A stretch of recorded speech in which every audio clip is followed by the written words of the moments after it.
True. Nervous. Very, very dreadfully nervous. I had been and am, but why will you say that I am mad? The disease had sharpened my senses, not destroyed, not dulled them. Above all was my sense of hearing acute. I heard all things in the heaven and in the earth. I heard many things in hell. How then am I mad?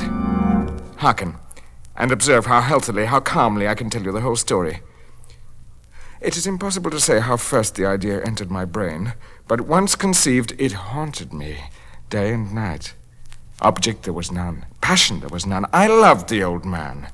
He'd never wronged me. He'd never given me insult. For his gold, I had no desire. I think it was his eye. Yes, it was this.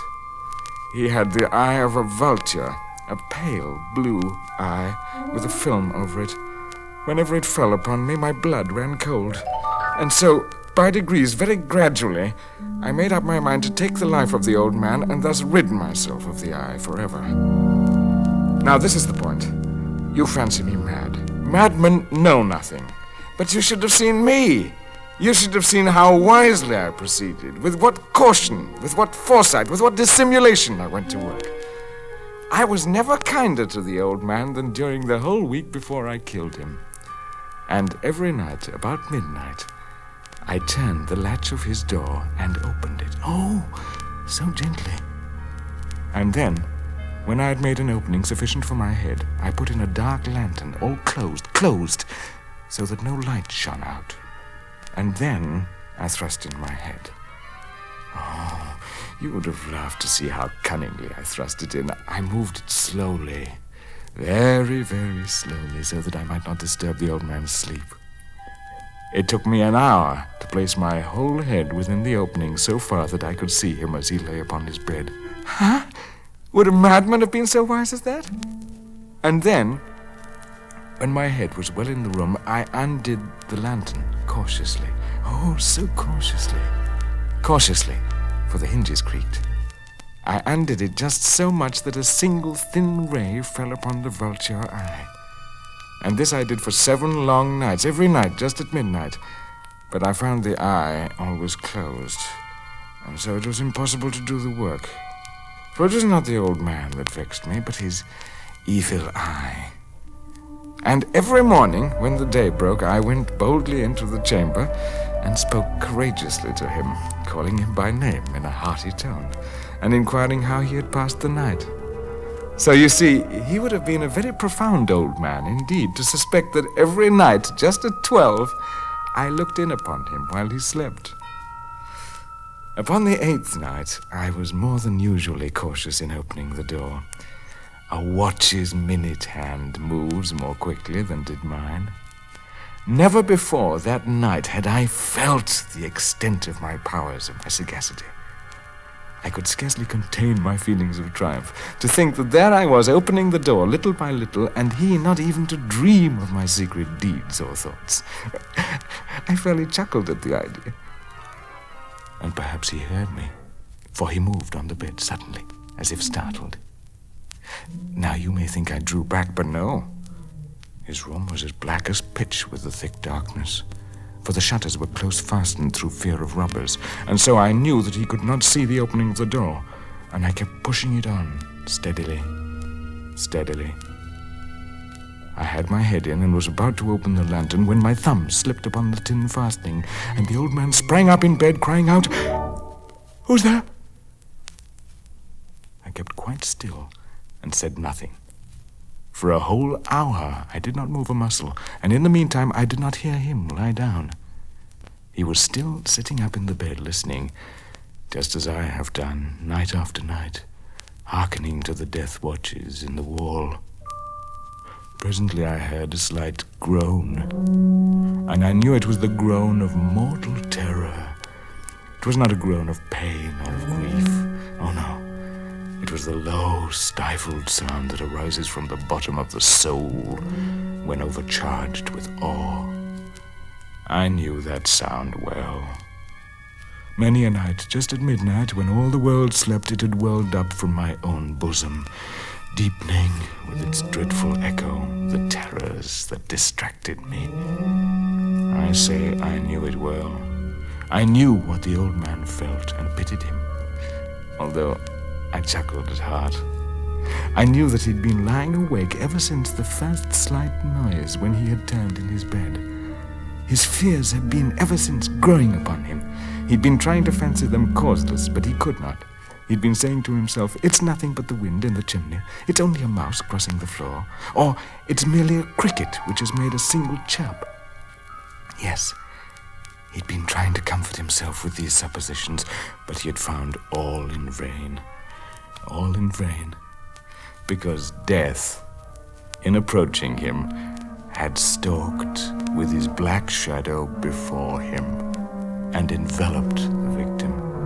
And it was the mournful influence of the unperceived shadow that caused him to feel, although he neither saw nor heard, to feel the presence of my head within the room. When I had waited a long time very patiently, without hearing him lie down, I resolved to open a very, very little crevice in the lantern.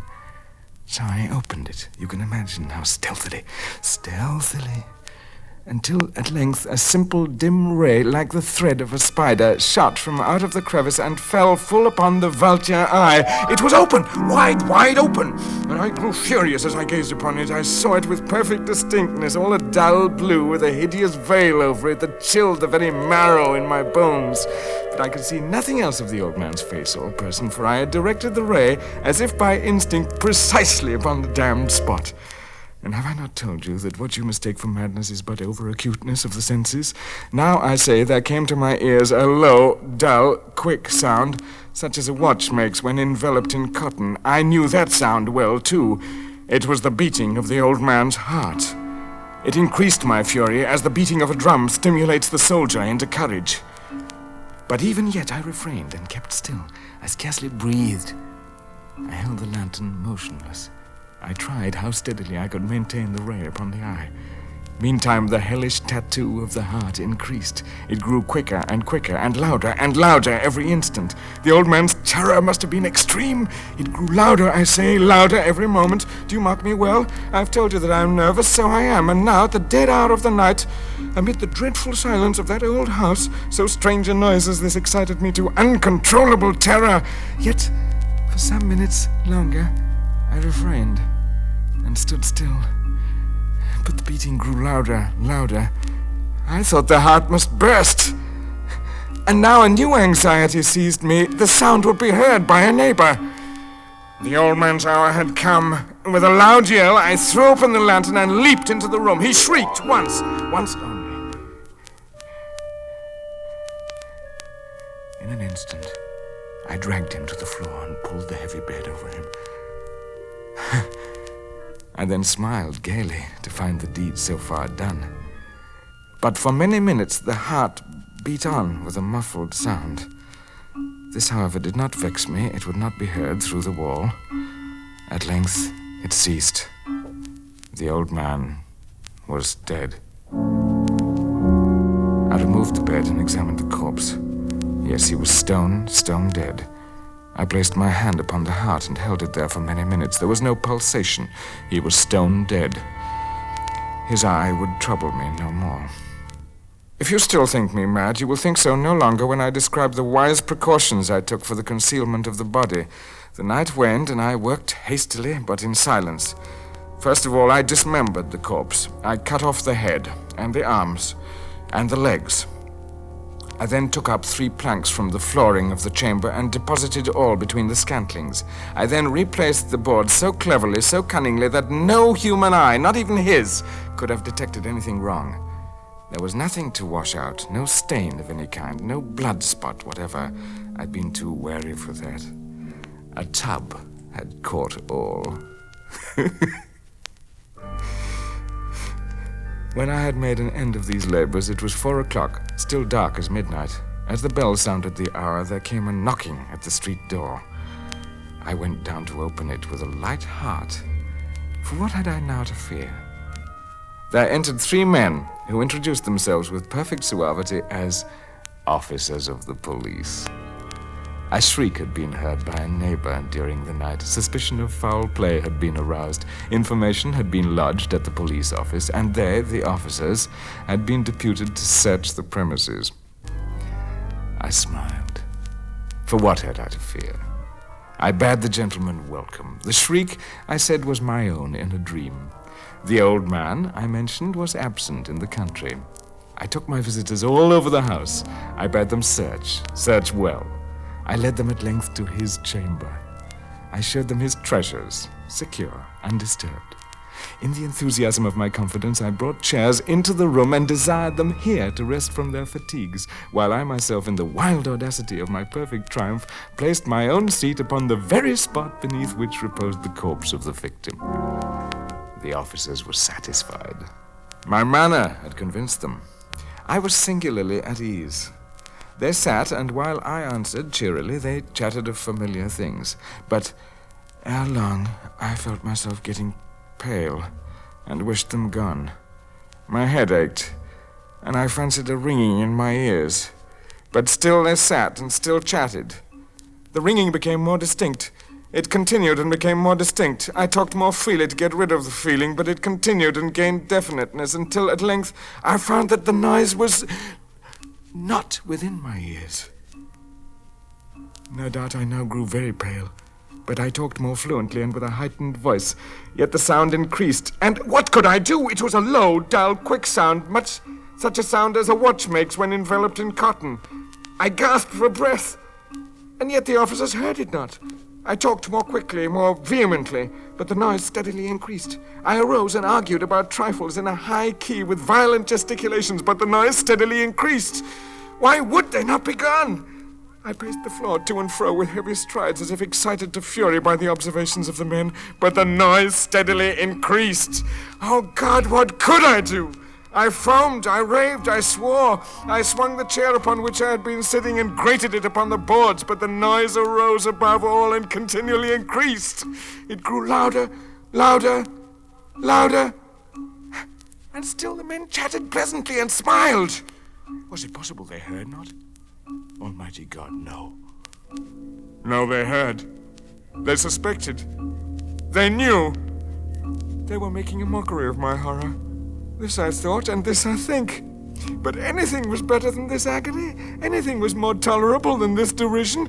I could bear those hypocritical smiles no longer. I felt that I must scream or die.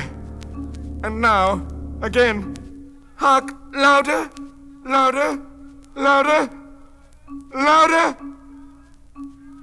Villains! I shrieked. Dissemble no more! I admit the deed. Tear up the planks. Here, here! It is the beating of his hideous heart!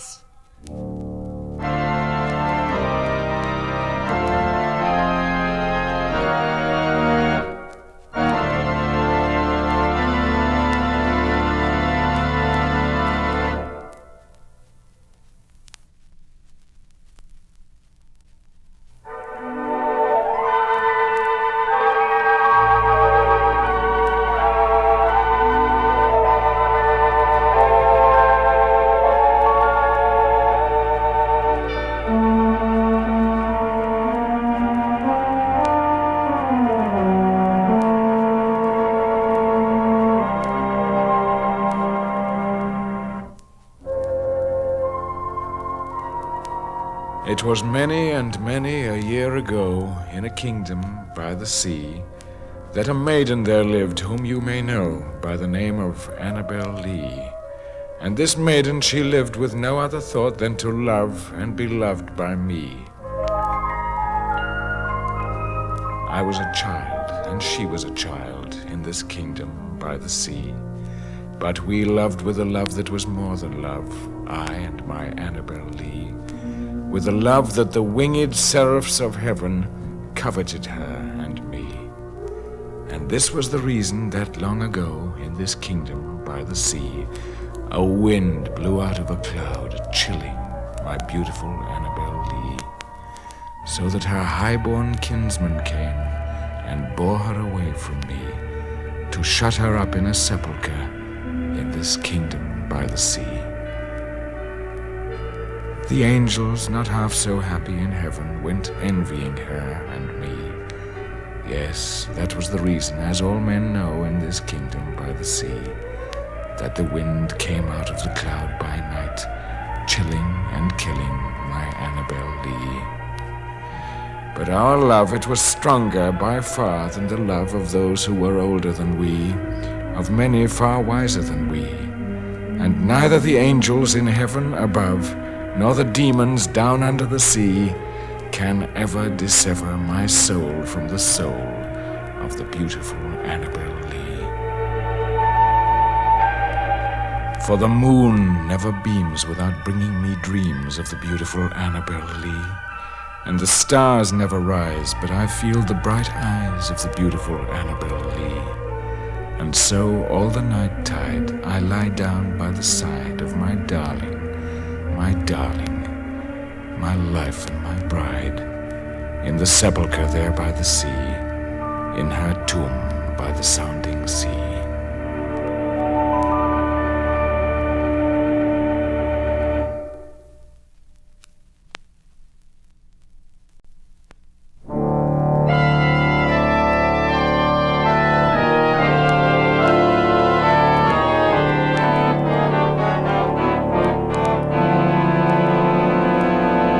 "Listen to me," said the demon, as he placed his hand upon my head. "The region of which I speak is a dreary region in Libya, by the borders of the river Zaire, and there is no quiet there, nor silence. The waters of the river have a saffron and sickly hue, and they flow not onwards to the sea, but palpitate forever and forever beneath the red eye of the sun, with a tumultuous and convulsive motion. For many miles on either side of the river's oozy bed is a pale desert of gigantic water lilies. They sigh one unto the other in that solitude, and stretch towards the heaven their long and ghastly necks, and nod to and fro their everlasting heads. And there is an indistinct murmur which cometh out from among them, like the rushing of subterrene water, and they sigh one unto the other. But there is a boundary to their realm, the boundary of the dark, horrible, lofty forest. There, like the waves about the Hebrides, the low underwood is agitated continually, but there is no wind throughout the heaven. And the tall, primeval trees rock eternally hither and thither with a crashing and mighty sound. And from their high summits, one by one, drop everlasting dews, and at the roots strange poisonous flowers lie writhing in perturbed slumber, and overhead with a rustling and loud noise the gray clouds rush westwardly forever, until they roll, a cataract, over the fiery wall of the horizon. But there is no wind throughout the heaven, and by the shores of the river Zaire there is neither quiet nor silence. It was night, and the rain fell. And falling, it was rain, but having fallen, it was blood. And I stood in the morass among the tall lilies, and the rain fell upon my head, and the lilies sighed one unto the other in the solemnity of their desolation. And all at once the moon arose through the dim and ghastly mist, and was crimson in color. And mine eyes fell upon a huge gray rock which stood by the shore of the river, and was lighted by the light of the moon. And the rock was gray and ghastly and tall, and the rock was gray. Upon its front were characters engraven in the stone.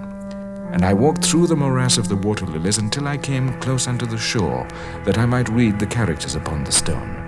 But I could not decipher them, and I was going back into the morass when the moon shone with a fuller red, and I turned and looked again upon the rock and upon the characters, and the characters were desolation. And I looked upwards, and there stood a man upon the summit of the rock, and I hid myself among the water lilies that I might discover the actions of the man.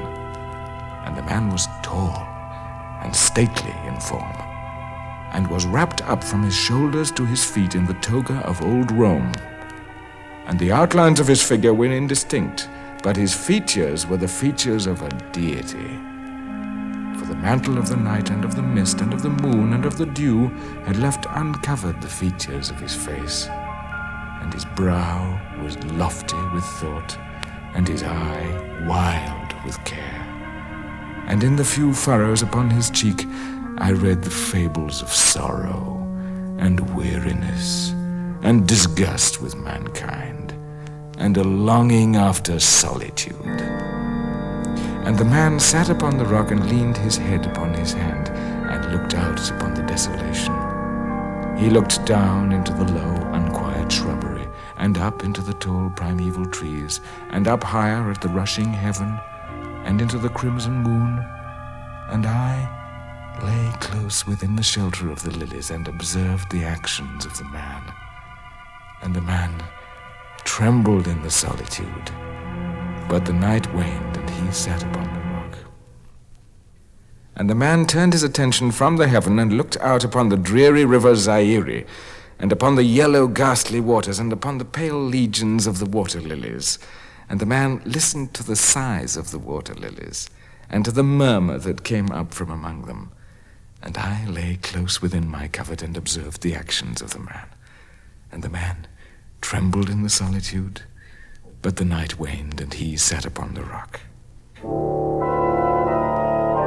Then I went down into the recesses of the morass, and waded afar in among the wilderness of the lilies, and called unto the hippopotami that dwelt among the fens in the recesses of the morass. And the hippopotami heard my call, and came with the behemoth unto the foot of the rock, and roared loudly and fearfully beneath the moon.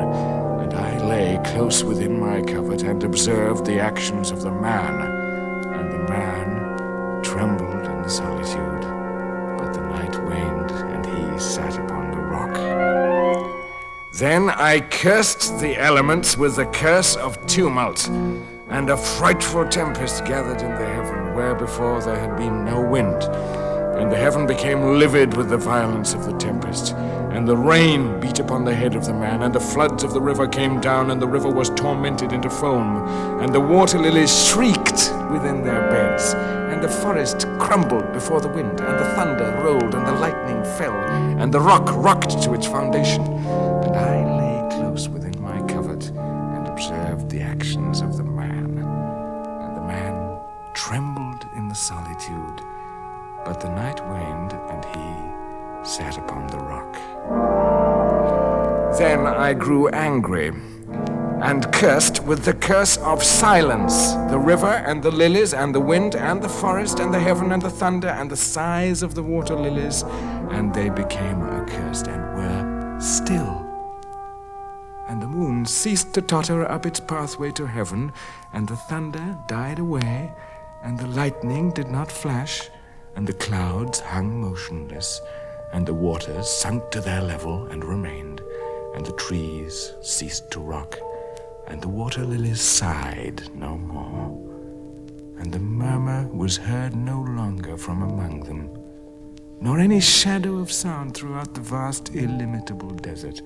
And I looked upon the characters of the rock, and they were changed, and the characters were silence. And mine eyes fell upon the countenance of the man, and his countenance was one with terror. And hurriedly he raised his head from his hand, and stood forth upon the rock, and listened. And there was no voice throughout the vast, illimitable desert, and the characters upon the rock were silence. And the man shuddered, and turned his face away, and fled afar off in haste, so that I beheld him no more. Now there are fine tales in the volumes of the Magi, in the iron-bound melancholy volumes of the Magi. Therein, I say, are glorious histories of the heaven and of the earth and of the mighty sea, and of the genii that overruled the sea and the earth and the lofty heaven. There was much lore, too, in the sayings that were said by the Sibyls, and holy, holy things were heard of old by the dim leaves that trembled around Dodona. But, as Allah liveth, that fable which the demon told me as he sat by my side in the shadow of the tomb, I hold to be the most wonderful of all. And as the demon made an end of his story, he fell back within the cavity of the tomb and laughed. And I could not laugh with the demon.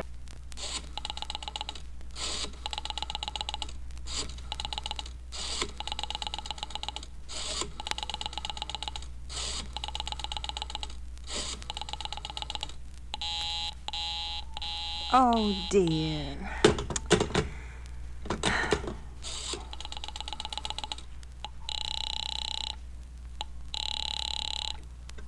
Your call, please. Operator, I've been dialing Murray Hill 40098 now for the last 3/4 of an hour, and the line is always busy. I don't see how it could be busy that long. Will you try for me? 1 moment, please. I don't see how it could be busy all this time. It's my husband's office. He's working late tonight, and I'm all alone here in the house. My health is very poor, and I've been feeling so nervous all day. Ringing Murray Hill 40098. Hello? Hello? Hello, is Mr. Stevenson there? Hello? Hello? Hello? Hello? George? Yes, sir. This is George speaking. Hello? Who's this? What number am I calling, please? I'm here with our client. Oh, good. Is everything okay? What? Is the coast clear for the night? Yes, George. He says they get there in about 15 minutes. Okay. Okay. You know the address? Yes, I know. At 11 o'clock, the private patrolman goes around to the bar on 2nd Avenue for a beer. That's right. 11 o'clock. Okay. The lights are all out downstairs and... What's that? Just a minute, George. Oh, our client tells me that at 11:15 a train crosses a bridge. It makes a noise in case her window is open and she should scream. Okay. Hello? Hello, what number is this, Okay. please?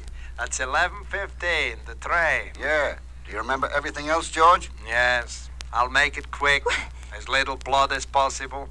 Because our client does not wish to make her suffer long. That's right. You'd use a knife? Yes. What? A knife will be okay. And then afterwards I remove the rings and bracelets and the jewelry in the bureau drawer. Because our client wishes it to look like simple robbery. Don't worry. Everything's okay. I know. Oh, how awful. How unspeakably awful. Oh, Your call, please. Operator, I've just been cut off. I'm sorry. What number were you calling? Why, it was supposed to be Murray Hill 40098, but it wasn't. Some wires must have got crossed. I was cut into a wrong number, and I just heard the most dreadful thing, something about a murder. And, Operator, you'll simply have to retrace that call at once. I beg your pardon? I don't I know it was a wrong number, and I had no business listening, but these two men, they were cold-blooded fiends, and they were going to murder somebody, some poor innocent woman who was all alone in a house near a bridge, and we've got to stop them. We've just got to. What number are you calling, please? Well, that doesn't matter. This was a wrong number, and you dialed it for me, and we've got to find out what it was immediately. What number did you call? Oh, why are you so stupid? I'll connect you with the chief Oh, I operator. think it's perfectly shameful. Now, look, I told you to try Murray Hill 40098 for me, and you dialed it, but your finger must have slipped, and I was connected with some other number, and I could hear them, but they couldn't hear me. Now, I simply fail to see why you couldn't make that same mistake again on purpose. Why you couldn't try to dial Murray Hill 40098 in the same sort of careless way. Murray Hill 40098. I will try to get it for you. Well, thank you.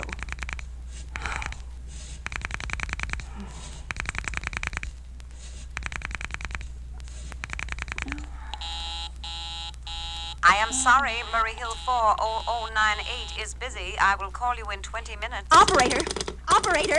Your call, please. You didn't try to get that wrong number at all. I asked you explicitly, and all you did was dial correctly. I am sorry. Now, I want to trace that call. It's my civic duty, and it's your civic duty to trace that call and apprehend those dangerous killers. And if you won't... I will connect you with the chief operator. Oh, well, very well. Please do.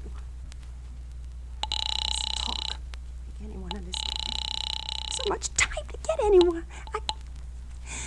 This is the chief operator. Chief operator, I want you to trace a call, a telephone call, immediately. I don't know where it came from or who was making it, but it's absolutely necessary that it be tracked down because it was about a murder that someone's planning.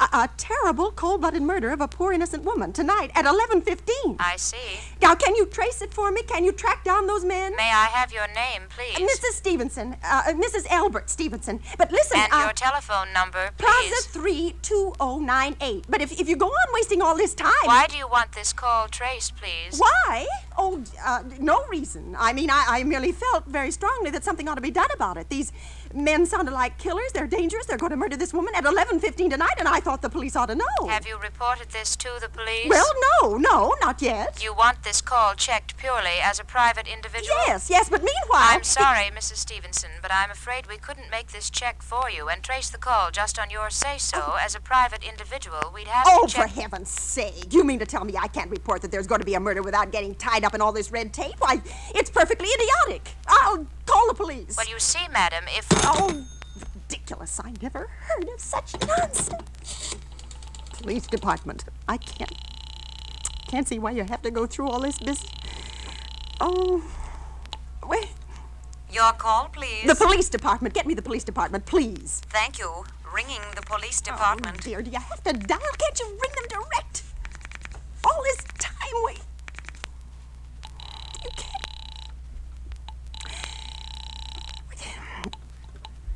Police station, precinct 43, Sergeant Martin. Police department.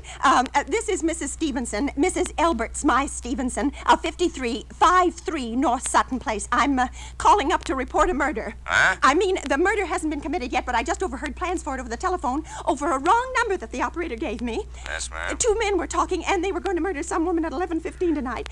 She lived in a house near a bridge. Are you listening to me?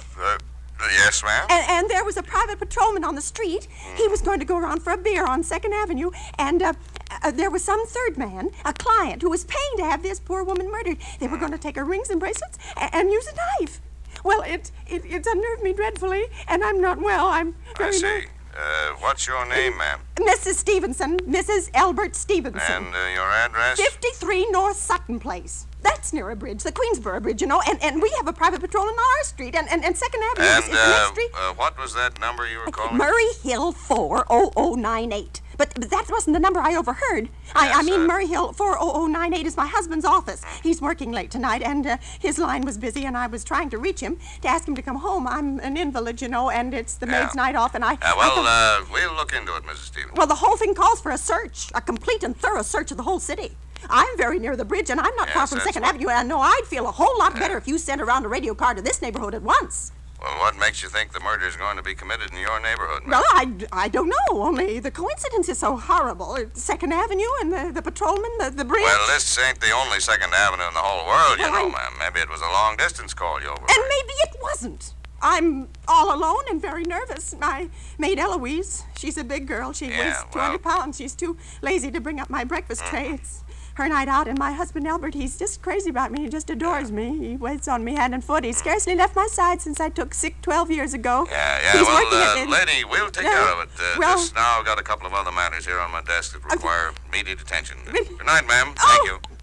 Oh, you idiot! You stupid. Oh, why doesn't Albert come home? Why doesn't he? Oh, I'll try the operator again. I just can't see me.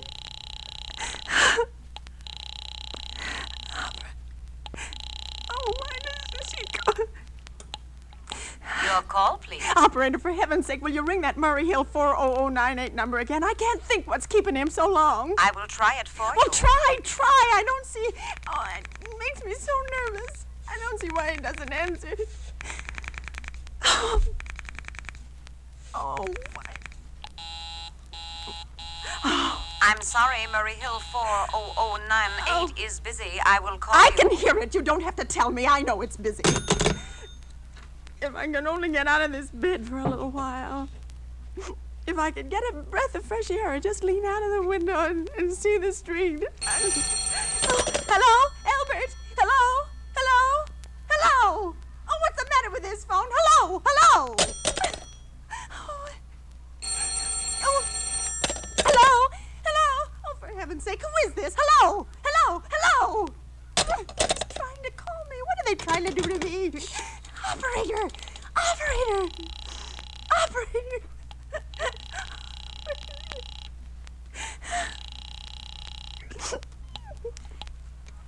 Your call, please. Operator, now look, I'm an invalid and I'm very nervous and I'm not supposed to be annoyed much longer. What seems The to whole be... world could be murdered for all you people care, and now my phone keeps ringing and ringing and ringing and ringing every 5 seconds or so, and when I pick it up, there's no one there. I am sorry. If you will hang up, I will test it for you. I don't want you to test it for me, and meanwhile, I've got to sit here in my bed suffering every time that phone rings, imagining everything. I will try to check the trouble for check you. Check it, that's all anybody can do. Oh, what's the use of talking to you? You're so stupid. Madam, the dial system is automatic. If someone is dialing your number, there is no way to check. Young woman, I don't know your name, but there are ways of finding you out, and I'm going to report you to your superiors for the most unpardonable...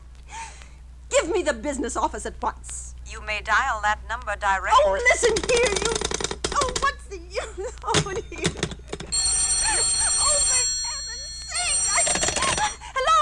Hello? Stop ringing me. Do you hear? Answer me. Who is this? Do you realize you're driving me crazy? Who's calling me? What are you doing it for? Now, stop it, stop it, stop it, I say. If you don't stop ringing me, I'm going to call the police. You hear? Hello? Hello? Is this Plaza 32099? Oh, yes. Yes, I'm sorry. This is Plaza 32099. This is Western Union. I have a telegram here for Mrs. Albert Stevenson. Oh. Is there anyone there to receive the message? I am Mrs. Stevenson. The telegram is as follows. Mrs. Albert Stevenson, 53 North Sutton Place, New York, New York. Darling, terribly sorry. Tried to get you for last hour, but line busy. Leaving for Boston 11 p.m. tonight on urgent business. Back tomorrow afternoon. Keep happy. Love, signed Albert. Oh, no. Do you wish us to deliver a copy of the message? No. No, thank you. Thank you, madam. Good night. Good night. Oh, Albert.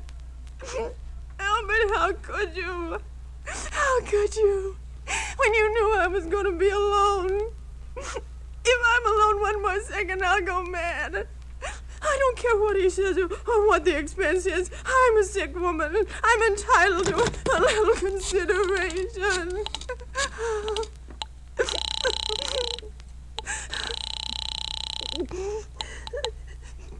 This is information. May I help you? I want the telephone number of Henchley Hospital. Henchley Hospital? Do you have the street address? No, it's somewhere in the 70s. It's a very small, private, and exclusive hospital where I had my appendix out 2 years ago. Henchley, H-E-N-C... One moment, please. Well, please hurry. And please, what is the time? You may find out the time by dialing Meridian 71212. Oh, for heaven's sake, I've no time to be dialing. The number of Henchley Hospital is Butterfield 89970.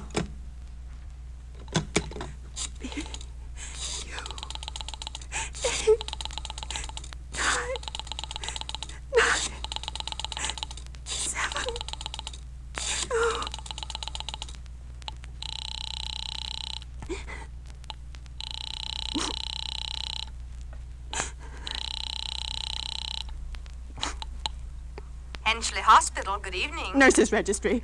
Who was it you wished to speak to, please? I want the nurses registry at once. I want a trained nurse. I want to hire immediately for the night. I see. And what is the nature of the case, madam? Nerves. I'm very nervous. I need soothing and companionship. You see, my husband is away. Have you been recommended to us by any doctor in particular, madam? No, but I was a patient in your hospital 2 years ago, and after all, I do expect to pay this person for attending me. We quite understand that, madam. But registered nurses are very scarce just now. Well, I know. And our superintendent has asked us to send people out only on cases where the physician in charge feels it is absolutely necessary. Well, it is absolutely necessary. I'm a sick woman. I'm very upset, very. I'm alone in this house, and I'm an invalid, and tonight I overheard a telephone conversation that upset me dreadfully. A woman is going to be murdered when a train... And in fact, if someone doesn't come at once, I'm afraid I'll go out of my mind. I see. Well, I'll speak to Miss Phillips as soon as she comes in. Miss Phillips? And what is your name, Miss madam? Phillips, when do you expect her in? I really couldn't say. She went out to supper at 11 o'clock. 11 o'clock? But it's not 11 yet. Where is my clock? Oh, my clock has stopped. I thought it was running down. What time is it? Just 14 minutes past 11. What? What was that? What was what, madam? That click just now in my own telephone, as though someone has lifted the receiver off the hook off the extension telephone downstairs. I didn't hear it, madam. Now about but this... I did. There's someone in this house, someone downstairs in the kitchen, and they're listening to me. Now, they're... I'm going to pick it up. I won't let them hear me. I'll be quiet, and they'll think... Oh, but if I don't call someone now while they're still down there, there'll be no time. I've got to get that operator. I've got to get that operator. I've got to... Oh, operator, please answer me. Please answer me. Your call, please.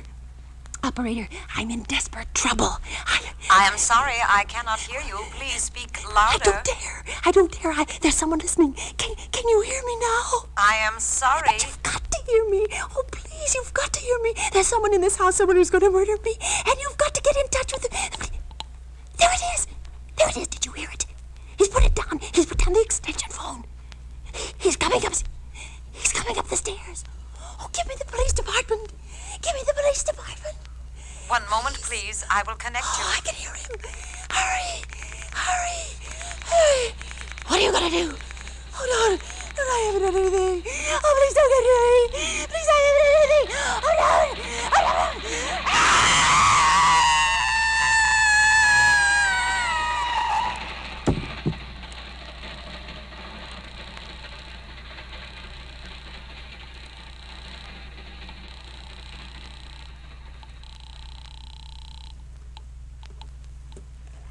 Police Department, Precinct 43, Sergeant Martin speaking. Police Department, Precinct 43, Sergeant Martin speaking. Police Department. Police Department? Well, I'm sorry. Must have got the wrong number. Don't worry. Everything's okay.